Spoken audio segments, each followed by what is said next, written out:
En Suisse, un enfant sur 3000 naît avec la mucoviscidose. Cette maladie génétique atteint plusieurs organes.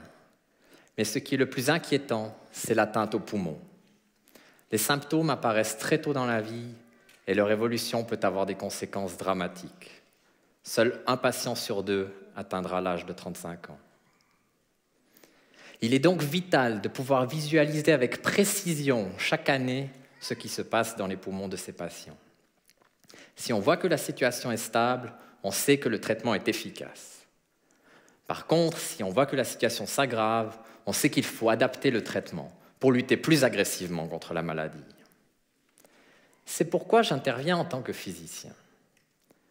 Mon objectif, c'est que l'on puisse utiliser l'imagerie par résonance magnétique pour observer les poumons de ces patients, car c'est une technique qui permet de faire des images en 3 dimensions du corps humain, et le tout sans utiliser de rayons X.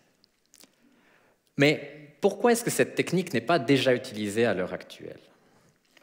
Eh bien, le signal que l'on peut mesurer dans les poumons est très faible. Donc, c'est comme si vous voulez faire une photo dans la nuit.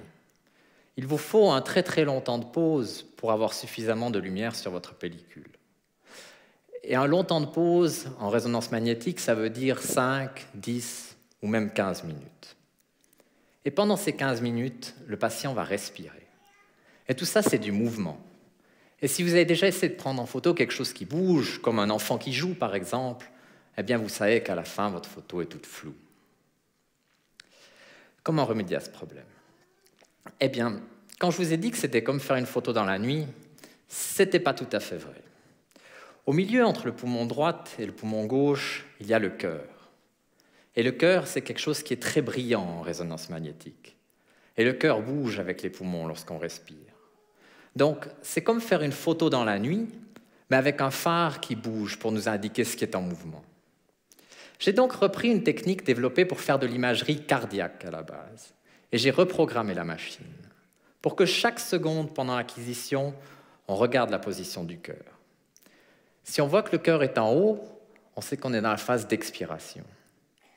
Si on voit que le cœur est en bas, on sait qu'on est dans la phase d'inspiration.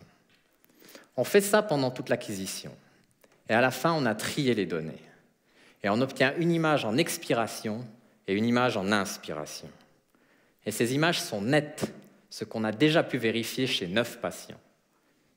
Grâce à ça, on devrait pouvoir mieux observer les petits détails, ce qui devrait permettre d'adapter les traitements et, on l'espère, rallonger la vie des patients. Comme quoi, un physicien, ça peut parfois être utile.